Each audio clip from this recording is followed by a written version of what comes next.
video, you'll see the different performing code assistant tools specifically for TypeScript, PHP, and Python applications. Let's start with TypeScript. Here is a sample application written in Ionic with an Angular background. Everything inside is in TypeScript. And for such frameworks, Cursor is an excellent choice because with Cursor, you can automate most of the writing. TypeScript is well documented, so Cursor works quite well in this occasion. From the models, you can choose up to Claude 3.7 Sonnet, and that's a very nice reasoning model that can also correct errors. So for such cases, Cursor is excellent. Then I'm switching to VS Code with the Cody extension. This extension is designed to analyze very well your context. And of course, you can add context with the add sign and then choosing either the whole repository or certain files in your prompts. You can also have the choice between different models. And here you have also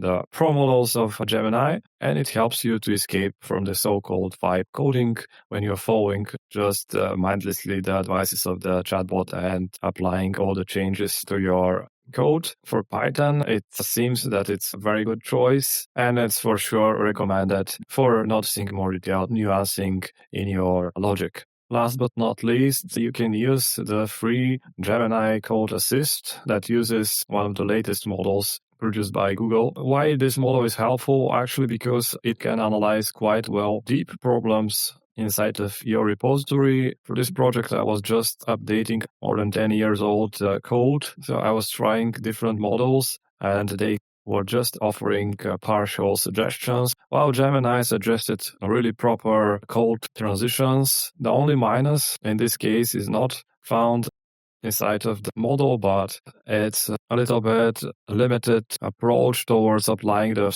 code changes to just a few files. So for the next one, again, either you need to ask further clarification or questions, or you need to do them by hand. But for sure, for PHP, this model performed very well. And here from the smart actions, you can choose either to propose fixes over your current open window. And of course, you can choose whether to accept or reject. And here comes the additional part for ChatGPT. It can be very helpful when you are optimizing CSS or HTML layouts. So already in several projects, it proved itself as a better alternative to Claude and Gemini. All right, thanks for your attention. And if you have different experiences, I'll be glad to hear them in the comments. Please don't forget to subscribe to the channel.